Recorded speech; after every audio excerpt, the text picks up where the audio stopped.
ತ್ರಿವರ್ಣ ನ್ಯೂಸ್ಗೆ ಸ್ವಾಗತ. ನಾನು BM ಹನೀಫ್. ಇದು ಹನಿ ಟ್ರ್ಯಾಕ್. ಸ್ನೇಹಿತರೆ, ಲೋಕಸಭೆಯಲ್ಲಿ ಕೋಲಾಹಲ ಉಂಟಾಗಿದೆ. ಸ್ಪೀಕರ್ ಓಂ ಬಿರ್ಲಾ ವಿರುದ್ಧ ಪ್ರತಿಪಕ್ಷಗಳು ನೋ ಕಾನ್ಫಿಡೆನ್ಸ್ ನಿರ್ಣಯ ತರುವುದಕ್ಕೆ ನೋಟಿಸ್ ಕೊಟ್ಟಿವೆ. ಸಂಸತ್ತಿನ ಮಹಾಪ್ರಧಾನ ಕಾರ್ಯದರ್ಶಿ ಉತ್ಪಲ್ ಕುಮಾರ್ ಸಿಂಗ್ ಕೈಗೆ ಪ್ರತಿಪಕ್ಷದ ಈ ನೋಟಿಸ್ ತಲುಪಿದೆ. ಪ್ರತಿಪಕ್ಷ ನಾಯಕ ರಾಹುಲ್ ಗಾಂಧಿ ಮಾತಾಡೋದಕ್ಕೆ ಸ್ಪೀಕರ್ ಓಂ ಬಿರ್ಲಾ ಅವರು ಅವಕಾಶ ನೀಡ್ತಾ ಇಲ್ಲ. ಪ್ರತಿಪಕ್ಷಗಳ ಬೇರೆ ಸದಸ್ಯರಿಗೂ ಕೂಡ ಮಾತಾಡೋದಕ್ಕೆ ಬಿಡ್ತಾ ಇಲ್ಲ. ಸ್ಪೀಕರ್ ಪಕ್ಷಪಾತ ಮಾಡ್ತಾ ಇದ್ದಾರೆ. ಈ ಸ್ಪೀಕರ್ ಮೇಲೆ ನಮಗೆ ವಿಶ್ವಾಸ ಇಲ್ಲ, ಸ್ಪೀಕರ್ ಅನ್ನು ಕಿತ್ತು ಹಾಕಿ ಅಂತ ಈ ನೋಟಿಸ್ನಲ್ಲಿ ಕೋರಲಾಗಿದೆ. ಲೋಕಸಭೆಯ 119 ಸದಸ್ಯರು ಈ ನೋಟಿಸ್ಗೆ ಸಹಿ ಹಾಕಿದ್ದಾರೆ. ಕಾಂಗ್ರೆಸ್, RJD, ಎಡಪಕ್ಷಗಳು, DMK ಮತ್ತು ಸಮಾಜವಾದಿ ಪಕ್ಷದ ಸದಸ್ಯರು ಸಹಿ ಹಾಕಿದವರಲ್ಲಿ ಸೇರಿದ್ದಾರೆ.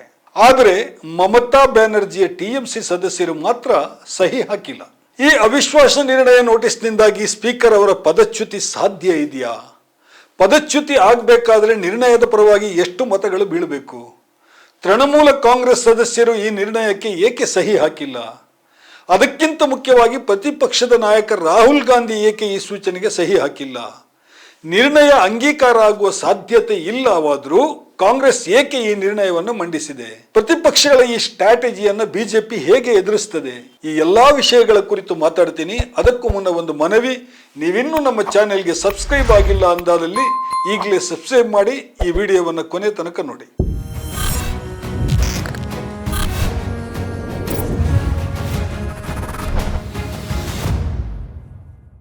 ಸ್ನೇಹಿತರೆ, ಮೊದಲು ಈ ನಿರ್ಣಯ ಸದನದಲ್ಲಿ ಪಾಸ್ ಆಗುತ್ತಾ ಅನ್ನೋದನ್ನು ನೋಡೋಣ. ಲೋಕಸಭೆಯಲ್ಲಿ ಇಂಡಿಯಾ ಒಕ್ಕೂಟದ ಒಟ್ಟು 229 ಸದಸ್ಯರಿದ್ದಾರೆ. ಇತರ ಪ್ರತಿಪಕ್ಷಗಳನ್ನು ಸೇರಿಸಿದರೆ 240 ಆಗುತ್ತೆ. ಆಳುವ NDA ಒಕ್ಕೂಟದ ಸುಮಾರು 300 ಸದಸ್ಯರು, ಅದರಲ್ಲೂ ಕೆಲವರು ಬಿಡಿಯಾಗಿರೋ ಸದಸ್ಯರು ಸೇರ್ಕೊಂಡು 300 ಮಂದಿ ಆಗ್ತಾರೆ. ಅಂದ್ರೆ ಸ್ಪೀಕರ್ ಅವರನ್ನು ಕಿತ್ತು ಹಾಕೋದಕ್ಕೆ ಬೇಕಾದಂತಹ ಮೆಜಾರಿಟಿ ಪ್ರತಿಪಕ್ಷಗಳಿಗೆ ಇಲ್ಲ ಅನ್ನೋದು ಬಹಳ ಸ್ಪಷ್ಟವಿದೆ. ಹಾಗಿದ್ದು ಈ ನೋ ಕಾನ್ಫಿಡೆನ್ಸ್ ನಿರ್ಣಯದ ಹಿಂದಿನ ರಾಜಕೀಯ ತಂತ್ರಗಾರಿಕೆ ಏನು? ಪ್ರತಿಪಕ್ಷಗಳ ನಿಜವಾದ ಸ್ಟ್ರಾಟಜಿ ಏನು? ಅಕಸ್ಮಾತ್ ಈ ನಿರ್ಣಯಕ್ಕೆ ಬಹುಮತ ಸಿಕ್ಕಿ ಸ್ಪೀಕರ್ ಪದಚ್ಯುತಿ ಆಗೋ ಸಾಧ್ಯತೆ ಏನಾದರೂ ಇದೆಯಾ? ಮೊದಲು ಅವಿಶ್ವಾಸ ನಿರ್ಣಯದ ವಿಧಿವಿಧಾನಗಳ ಬಗ್ಗೆ ಸ್ವಲ್ಪ ಹೇಳ್ತೀನಿ. ಸ್ಪೀಕರ್ ವಿರುದ್ಧ ಅವಿಶ್ವಾಸ ನಿರ್ಣಯ ಮಂಡಿಸೋದಕ್ಕೆ ಕನಿಷ್ಠ 14 ದಿನಗಳ ನೋಟಿಸ್ ಅನ್ನು ನೀಡಬೇಕು ಅಂತ ಲೋಕಸಭೆಯ ನಿಯಮ ಹೇಳ್ತಾ ಇದೆ. ಈಗ ಬಜೆಟ್ ಅಧಿವೇಶನದ ಮೊದಲ ಹಂತ ಫೆಬ್ರವರಿ 13ಕ್ಕೆ ಮುಗಿದೇ ಹೋಗುತ್ತೆ. ಅಂದ್ರೆ ಅಧಿವೇಶನದ ಮೊದಲ ಹಂತದಲ್ಲಿ ಈ ಅವಿಶ್ವಾಸ ನಿರ್ಣಯ ಚರ್ಚೆಗೆ ಬರೋದಿಲ್ಲ. ಅಧಿವೇಶನದ 2ನೇ ಹಂತ ಮಾರ್ಚ್ 9ನೇ ತಾರೀಕಿಗೆ ಶುರುವಾಗುತ್ತೆ.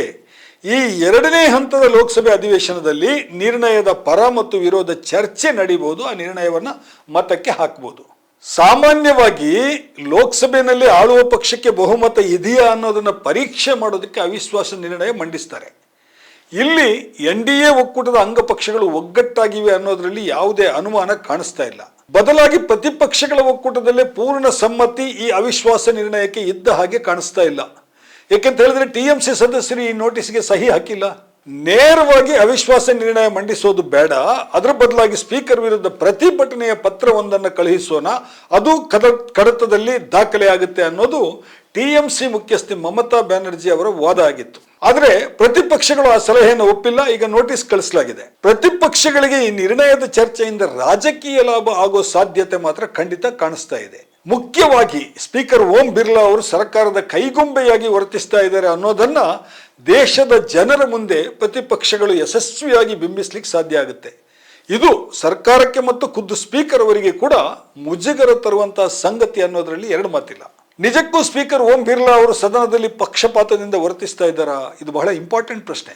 ಲೋಕಸಭೆಯಲ್ಲಿ ರಾಹುಲ್ ಗಾಂಧಿ ಎದ್ದು ನಿಂತಾಗಲೆಲ್ಲ ಸ್ಪೀಕರ್ ಅವರ ಮಾತಿಗೆ ತಡೆ ಹಾಕ್ತಾ ಇರೋದು ಬಹಳ ಸ್ಪಷ್ಟವಾಗಿ ಕಾಣಿಸ್ತಾ ಇದೆ. ಅದೇ ರೀತಿ ಹಲವು ಸಲ ವಿರೋಧ ಪಕ್ಷಗಳ ಬೇರೆ ಸದಸ್ಯರ ಮಾತಿಗೂ ಕೂಡ ಸ್ಪೀಕರ್ ಅವಕಾಶವನ್ನು ಕೊಡ್ತಾ ಇಲ್ಲ. ರಾಷ್ಟ್ರಪತಿ ಭಾಷಣದ ವಂದನಾ ನಿರ್ಣಯದ ಚರ್ಚೆಯನ್ನೇ ನೀವು ಗಮನಿಸಬಹುದು. ಪ್ರಧಾನಿ ನರೇಂದ್ರ ಮೋದಿ ಲೋಕಸಭೆಯಲ್ಲಿ ಈ ಚರ್ಚೆಗೆ ಉತ್ತರ ಕೊಡಬೇಕಾಗಿತ್ತು. ಆದ್ರೆ ಅವರು ಅವತ್ತು ಲೋಕಸಭೆಯ ಕಲಾಪವನ್ನೇ ತಪ್ಪಿಸಿಕೊಂಡ್ರು, ಬರಲೇ ಇಲ್ಲ. ಲೋಕಸಭೆಯ ಇತಿಹಾಸದಲ್ಲೇ ಎಂದೂ ಇಂತಹ ಘಟನೆ ನಡೆದಿಲ್ಲ. ಪ್ರಧಾನಿಯ ಉತ್ತರ ಇಲ್ಲದೆ ರಾಷ್ಟ್ರಪತಿಯ ವಂದನಾ ನಿರ್ಣಯ ಮಂಜೂರಾಗಿರೋದು ಇದೇ ಮೊದಲು. ಒಂದು ರೀತಿಯಲ್ಲಿ ಪ್ರಧಾನಿಯ ಈ ನಡೆ ರಾಜಕೀಯ ಪಲಾಯನವಾದ ಎಂದೇ ಪ್ರಚಾರ ಪಡೀತಾ ಇದೆ. ಪ್ರಧಾನಿ ಅವರನ್ನು ರಕ್ಷಿಸೋದಕ್ಕೆ ಇಲ್ಲಿ ಸ್ಪೀಕರ್ ಓಂ ಬಿರ್ಲಾ ಖುದ್ದಾಗಿ ಮುಂದೆ ಬಂದದ್ದು ಇಡೀ ಕಲಾಪಕ್ಕೆ ಕಪ್ಪು ಚುಕ್ಕೆ ಹಾಕಿದಂತಾಗಿದೆ ಅನ್ನೋದು ಈಗ ರಾಜಕೀಯ ವಲಯದಲ್ಲಿ ಕೇಳಿ ಬರ್ತಾ ಇರುವಂತಹ ಮಾತು. ಪ್ರಧಾನಿಯ ಮೇಲೆ ಪ್ರತಿಪಕ್ಷದ ಸದಸ್ಯರು, ಅದರಲ್ಲೂ ಕೆಲವು ಮಹಿಳಾ ಸದಸ್ಯರು ಹಲ್ಲೆ ಮಾಡೋ ಸಾಧ್ಯತೆ ಇತ್ತು, ಅದಕ್ಕೆಂದೇ ಸದನಕ್ಕೆ ಬರಬೇಡಿ ಅಂತ ನಾನೇ ಪ್ರಧಾನಮಂತ್ರಿಯವರಿಗೆ ಖುದ್ದಾಗಿ ಹೇಳಿದ್ದೇನೆ ಅಂತ ಸ್ಪೀಕರ್ ಓಂ ಬಿರ್ಲಾ ಪತ್ರಕರ್ತರ ಮುಂದೆ ಹೇಳಿದ್ದಾರೆ. ಇದಂತೂ ಅತ್ಯಂತ ಗಂಭೀರ ಆರೋಪ. ಖುದ್ದು ಸ್ಪೀಕರ್ ಅವರೇ ಹೇಳ್ತಾ ಇರೋದು ನೋಡಿದ್ರೆ ಇಡೀ ಘಟನೆ ತಮಾಷೆ ತರ ಕಾಣಿಸ್ತಾ ಇದೆ. ಲೋಕಸಭೆಯಲ್ಲಿ ಪ್ರಧಾನಿ ಮೇಲೆ ಪ್ರತಿಪಕ್ಷದ ಸದಸ್ಯರು ಹಲ್ಲೆ ನಡೆಸಲು ಸಂಚು ಹೂಡಿದ್ದಾರೆ ಅಂದ್ರೆ ಲೋಕಸಭೆಯಲ್ಲಿ ಭದ್ರತಾ ವ್ಯವಸ್ಥೆ ಏನು ಇಲ್ವಾ? ಆ ಭದ್ರತಾ ವ್ಯವಸ್ಥೆ ಸರಿ ಇಲ್ಲ ಅಂತ ಸರ್ಕಾರ ಹೇಳ್ತಾ ಇದೆಯಾ? ಲೋಕಸಭೆಯಲ್ಲಿ ಪ್ರಧಾನಿಗೆ ಭದ್ರತೆ ಇಲ್ಲ ಅಂತ ಹೇಳಿ ಆದ್ರೆ ಹೊರಗೆ ದೇಶದಲ್ಲಿ ಪ್ರಜೆಗಳಿಗೆ ಸರ್ಕಾರದಿಂದ ರಕ್ಷಣೆ ಸಿಗೋದಕ್ಕೆ ಸಾಧ್ಯ ಇದೆಯಾ? ಹೋಗ್ಲಿ, ಈ ತರದ ಸಂಚನ್ನ ಪ್ರತಿಪಕ್ಷ ಸದಸ್ಯರು ಮಾಡಿದ್ದಾರೆ ಅಂತ ಹೇಳಿದ್ರೆ ಅವ್ರು ಯಾರು? ಅವ್ರ ವಿರುದ್ಧ ಕ್ರಮ ತಗೋಬೇಕಲ್ವಾ? ಸ್ಪೀಕರ್ ತಕ್ಷಣ ಕ್ರಮ ತಗೊಂಡದ್ದು ಏನಾದ್ರು ಮಾಡಿದಾರಾ?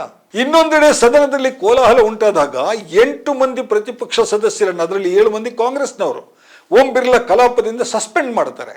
ಅದೇ ಸಂದರ್ಭದಲ್ಲಿ ಸದನದಲ್ಲಿ ಅತ್ಯಂತ ವಿವಾದಾತ್ಮಕ ಹೇಳಿಕೆ ನೀಡಿದಂತಹ ಬಿಜೆಪಿಯ ನಿಶಿಕಾಂತ್ ದುಬೆ ವಿರುದ್ಧ ಪ್ರತಿಪಕ್ಷದವರು ಒತ್ತಾಯ ಮಾಡಿದ್ರು ಕೂಡ ಸ್ಪೀಕರ್ ಯಾವುದೇ ಕ್ರಮ ಕೈಗೊಳ್ಳುವುದಿಲ್ಲ.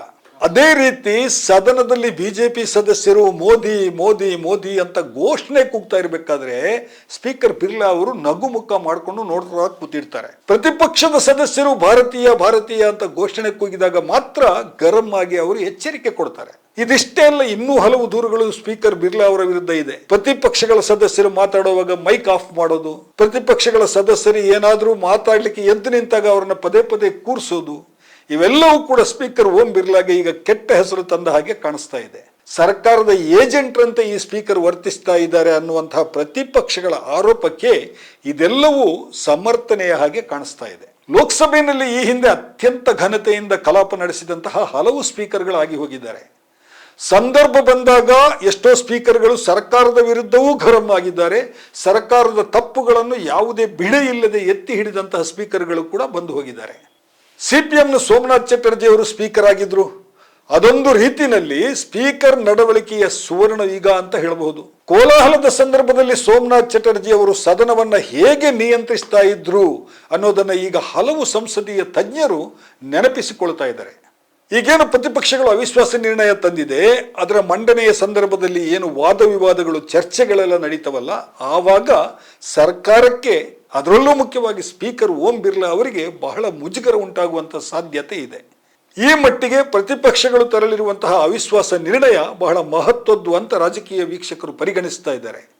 ಸ್ಪೀಕರ್ ಬಿರ್ಲಾ ಅವರ ಪಕ್ಷಪಾತದ ನಡವಳಿಕೆಯ ಚರ್ಚೆ ಕಲಾಪದ ದಾಖಲೆಯಲ್ಲಿ ಸೇರಿ ಹೋಗುವುದು ನಿಜಕ್ಕೂ ಸರ್ಕಾರಕ್ಕೆ ಕೆಟ್ಟ ಹೆಸರು ತರುವಂತಹದ್ದು. ಈ ನಿಟ್ಟಿನಲ್ಲಿ ಪ್ರತಿಪಕ್ಷಗಳು ರಾಜಕೀಯ ಲಾಭ ಪಡಿತವೆ ಅನ್ನೋದು ತಜ್ಞರು ಹೇಳ್ತಾ ಇರುವಂತಹ ಅನಿಸಿಕೆಯಾಗಿದೆ. ಸ್ನೇಹಿತರೆ, ಇದಾಗಿದೆ ಇವತ್ತಿನ ಹನಿ ಟ್ರ್ಯಾಕ್. ಇನ್ನೊಂದು ವಿಷಯದ ಜೊತೆಗೆ ಮತ್ತೆ ನಿಮ್ಮ ಮುಂದೆ ಬರ್ತೇನೆ. ತ್ರಿವರ್ಣ ನ್ಯೂಸ್ನ ಸ್ಪೆಷಲ್ ಸ್ಟೋರಿಗಳನ್ನು ನೋಡ್ತಾ ಇರಿ. ನಮಸ್ಕಾರ.